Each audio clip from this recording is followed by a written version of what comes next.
ಜೈ ಬೋಲೋ ಭಾರತ್ ಮಾತಾಕ್ಕೆ ಜೈ ಭುವನೇಶ್ವರಿ ತಾಯಿಗೆ. ಇವತ್ತು ಮುಳಬಾಗಿಲು ತಾಲೂಕಿನ ಕನ್ನಡ ರಕ್ಷಣಾ ವೇದಿಕೆಯ ಅಧ್ಯಕ್ಷರು ನಮ್ಮ ಭುವನೇಶ್ವರಿ ಪ್ರೀತಿಯ ಮಗನಾದಂತಹ ಹುಸೇನ್ ರವರ ಜನ್ಮದಿನ ಕಾರ್ಯಕ್ರಮ 25/6/2026ನೇ ತಾರೀಕು ಹಮ್ಮಿಕೊಳ್ಳಲಾಗಿದೆ. ಈ ಒಂದು ಕಾರ್ಯಕ್ರಮದಲ್ಲಿ ಪೂರ್ವಭಾವಿ ಸಭೆಯಲ್ಲಿ ನಮ್ಮ ಮುಳಬಾಗಿಲು ತಾಲೂಕಿನ ಎಲ್ಲ ಕನ್ನಡ ಪರ ಸಂಘಟನೆಗಳು, ಕನ್ನಡ ಅಭಿಮಾನ ಹೊಂದಿರತಕ್ಕಂಥ ಎಲ್ಲ ನನ್ನ ನೆಚ್ಚಿನ ಬಂಧುಗಳು, ಎಲ್ಲ ಊರುಗಳಿಂದ ಬಂದಿರತಕ್ಕಂಥ ಕನ್ನಡ ಭಾಷೆಯ ಬಗ್ಗೆ ಪ್ರೀತಿಯನ್ನು ಹೊಂದಿರತಕ್ಕಂಥ ಎಲ್ಲ ನನ್ನ ಸಹೋದ್ಯೋಗಿಗಳಿಗೆ ವಂದಿಸುತ್ತಾ, ಈ ಒಂದು ಶುಭ ಸಂದರ್ಭದಲ್ಲಿ ಇವತ್ತು ಅವರಿಗೆ ಹುಟ್ಟಿದ ಹಬ್ಬ ಆಚರಣೆ ಮಾಡಿಕೊಳ್ಳುವ ಇಷ್ಟ ಇರಲಿಲ್ಲ. ಆದರೂ ಕೂಡ ನಮ್ಮ ಎಲ್ಲ ಕನ್ನಡ ಸಂಘಟನೆಯ ಎಲ್ಲ ಪದಾಧಿಕಾರಿಗಳು, ನಾವೆಲ್ಲರೂ ಶಿಕ್ಷಕರು ಎಲ್ಲರೂ ಸೇರಿ ಈ ಒಂದು ಹುಟ್ಟಿದ ಹಬ್ಬವನ್ನು ಆಚರಣೆ ಮಾಡ್ತಾ ಇದ್ದೀವಿ. ಯಾಕಪ್ಪ ಅಂದ್ರೆ ಅವರು ಕನ್ನಡ ಭಾಷೆಯ ಬಗ್ಗೆ ಹೊಂದಿರತಕ್ಕಂಥ ಪ್ರೀತಿ, ಕನ್ನಡ ಸರ್ಕಾರಿ ಶಾಲೆಗಳ ಬಗ್ಗೆ ಹೊಂದಿರತಕ್ಕಂಥ ಅಭಿಮಾನ, ಮತ್ತೆ ಸರ್ಕಾರಿ ಆಸ್ಪತ್ರೆಯ ಬಗ್ಗೆ ಹೊಂದಿರತಕ್ಕಂಥ ಪ್ರೀತಿ, ಈ ರೀತಿ ಹಲವಾರು ಕಾರ್ಯಗಳನ್ನ ಮಾಡ್ಕೊಂಡು ಬರ್ತಾ ಇದ್ದಾರೆ. ಅವರು ಮುಳಬಾಗಿಲು ತಾಲೂಕಿನಲ್ಲಿ ಹುಟ್ಟಿರೋದು ಎಲ್ಲರೂ ಪುಣ್ಯ ವಿಷಯ.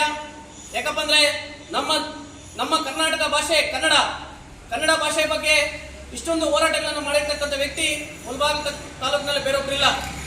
ಆದ್ರಿಂದ ನಾವೆಲ್ಲರೂ ಕೂಡ ಅವರ ಸೇವೆಯನ್ನು ಗುರುತಿಸಿ ಅವರ ಹುಟ್ಟುಹಬ್ಬವನ್ನ ತುಂಬಾ ವಿಜೃಂಭಣೆಯಿಂದ ಮಾಡ್ಬೇಕಂತ ಹೇಳ್ಬಿಟ್ಟು ನಮ್ಮ ಫ್ಯಾನ್ಸಿ ಮಂಜಣ್ಣ ಆಗಿರ್ಬೋದು, ಬಾಲಾಜಿ, ಇವರೆಲ್ಲರೂ ಕೂಡ ನೇತೃತ್ವದಲ್ಲಿ ನಮ್ಮ ಸಣ್ಣಪ್ಪ ಸರ್ ಅವರು ಹಿರಿಯರು, ಅವರು ಕೂಡ ಈ ಒಂದು ಕಾರ್ಯಕ್ರಮದಲ್ಲಿ ಭಾಗವಹಿಸಿದ್ದಾರೆ.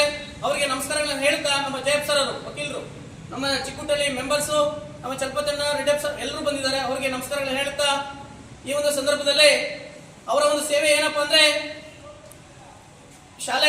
ಸರ್ಕಾರಿ ಶಾಲೆಗಳು ಓಪನ್ ಆದ ಸಂದರ್ಭದಲ್ಲಿ, ಪ್ರಾರಂಭದ ಸಂದರ್ಭದಲ್ಲಿ ನೋಟ್ಬುಕ್ ವಿತರಣೆ ಮಾಡೋದು, ಮತ್ತೆ ಈ ದಾಖಲಾತಿಯನ್ನು ಹೆಚ್ಚಿಸೋದಕ್ಕೆ ಕನ್ನಡ ಶಾಲೆಗಳಲ್ಲಿ ಹಾಜರಾತಿ ಮತ್ತು ದಾಖಲಾತಿಯನ್ನು ಹೆಚ್ಚಿಸೋದಕ್ಕೆ ಅವರು 1 ವರ್ಷದಿಂದ 2,000 ರೂಪಾಯಿಗಳನ್ನ ಕೊಡ್ತಾ ಇದ್ದಾರೆ.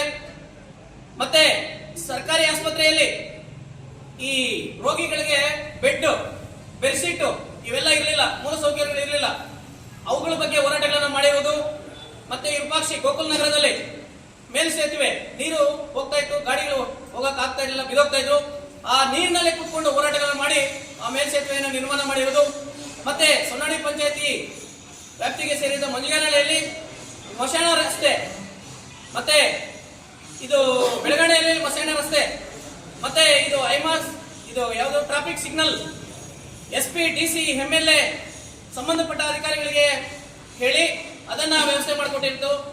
ಈ ಎಲ್ಲ ಸೇವೆಯನ್ನು ಗುರುತಿಸಿ ನಾವೆಲ್ಲರೂ ಕೂಡ ಇವತ್ತು ಬಂದು ಕನ್ನಡ ರಕ್ಷಣಾ ವೇದಿಕೆ ಎಲ್ಲ ಪದಾಧಿಕಾರಿಗಳು ಬಂದು ನಾಳೆ ವಿಜೃಂಭಣೆಯಿಂದ ನಿನ್ನ ಹುಟ್ಟುಹಬ್ಬವನ್ನು ಆಚರಣೆ ಮಾಡಬೇಕು ಅಂತ ಹೇಳ್ಬಿಟ್ಟು ನಾವೆಲ್ಲರೂ ಕೂಡ ಬಂದಿದ್ದೀವಿ. ಅವ್ರಿಗೆ ಇಷ್ಟ ಇಲ್ಲ ಅಂದ್ರೂ ಕೂಡ ಆಚರಣೆ ಮಾಡೋದಕ್ಕೆ ನಾವೆಲ್ಲರೂ ಕೂಡ ಬಂದಿದ್ದೀವಿ. ಆದ್ರಿಂದ ನೀವೇ ಈ ಮುಳಬಾಗಿಲು ತಾಲೂಕಿನ ಎಲ್ಲ ಹುಡುಗರು, ಎಲ್ಲ ಹಿರಿಯರು ಬಂದು ಅವ್ರಿಗೆ ಆಶೀರ್ವಾದ ಮಾಡಬೇಕು. ಫಸ್ಟ್ ಅವರು ಕುರುಡುಮಲೆ ಗಣಪತಿ ದೇವಸ್ಥಾನ 10 ಗಂಟೆಗೆ ಅಲ್ಲಿ ಹಾಜರಾಗ್ತಾರೆ. ಅಲ್ಲಿ ಕುರುಡುಮಲೆ ದೇವಸ್ಥಾನದಲ್ಲಿ ವಿನಾಯಕನ ದರ್ಶನವನ್ನು ಪಡ್ಕೊಂಡು, ಮತ್ತೆ ನಮ್ಮ ಮೇನ್ ದರ್ಗಾ ಹೈದರಾಳಿ ಅವರ ಒಂದು ಆಶೀರ್ವಾದವನ್ನು ಪಡ್ಕೊಂಡು, ಮತ್ತೆ ಸೌಂದರ್ಯ ಸರ್ಕಲ್ ಅಲ್ಲಿ ಅನ್ನದಾನ ವಿತರಣೆ ಕಾರ್ಯಕ್ರಮದಲ್ಲಿ ಭಾಗಿಯಾಗಿ, ಮತ್ತೆ ಕನ್ನಡ ಶಾಲೆ 1, ಉರ್ದು ಶಾಲೆ 1 ಇಲ್ಲಿ ತಟ್ಟೆಲೋಟ ಮಕ್ಕಳು ಊಟ ಮಾಡೋದಕ್ಕೆ ತಟ್ಟೆಲೋಟ ವಿತರಣೆ ಕಾರ್ಯಕ್ರಮವನ್ನು ಇಟ್ಕೊಂಡು ಅವರ ಹುಟ್ಟುಹಬ್ಬವನ್ನ ಅವರ ಅಭಿಮಾನಿಗಳು ಎಲ್ಲರೂ ಕೂಡ ಮಾಡ್ತಾ ಇದ್ದಾರೆ. ಆ ಒಂದು ಅವರ ಹುಟ್ಟುಹಬ್ಬವನ್ನ ಅರ್ಥಪೂರ್ಣವಾಗಿ ಬಡ ಮಕ್ಕಳಿಗೆ ತಟ್ಟೆ ವಿತರಣೆ ಮಾಡೋದ್ರ ಮೂಲಕ ಆಚರಣೆ ಮಾಡ್ಕೊಳ್ತಾ ಇದ್ದಾರೆ. ಅವರಿಗೆ ನಮ್ಮ ಎಲ್ಲ ಮುಳಬಾಗಿಲು ತಾಲೂಕಿನ ಎಲ್ಲ ಜನತೆ ಬಂದು ಆಶೀರ್ವಾದ ಮಾಡಬೇಕಾಗಿ ನಾಳೆ ಎಲ್ಲರೂ ಕೂಡ ಆಗಮಿಸಬೇಕು. ಅವರ ಒಂದು ಕನ್ನಡ ಭಾಷೆಯ ಪ್ರೀತಿ ಅವರಿಗೆ ತುಂಬಬೇಕು. ನಾವೆಲ್ಲರೂ ಕೂಡ ಈ ಸಂದರ್ಭದಲ್ಲಿ ಭಾಗಿಯಾಗಿ ಹುಸೇನ್ ರವರಿಗೆ ಮುಂಚಿತವಾಗಿ ನಮ್ಮ ಎಲ್ಲ ಶಿಕ್ಷಕರ ಪರವಾಗಿ ಮುಂಚಿತವಾಗಿ ಹುಟ್ಟಿದಬ್ಬ ಶುಭಾಶಯಗಳನ್ನು ತಿಳಿಸುತ್ತಾ, ನನ್ನ ಒಂದು ಈ ಪೂರ್ವಭಾವಿ ಸಭೆಯಲ್ಲಿ ನನ್ನನ್ನು ಕರೆಸಿ 2 ಮಾತುಗಳನ್ನು ಅವಕಾಶ ಮಾಡಿಕೊಟ್ಟಂತ ಎಲ್ಲರಿಗೂ ಹಿರಿಯರಿಗೂ ವಂದಿಸುತ್ತಾ ನನ್ನ ಒಂದು ಈ 2 ಮಾತನ್ನು ಮುಗಿಸ್ತಾ ಇದ್ದೀನಿ. ಜೈ ಹಿಂದ್, ಜೈ ಕರ್ನಾಟಕ ಮಾತೆ.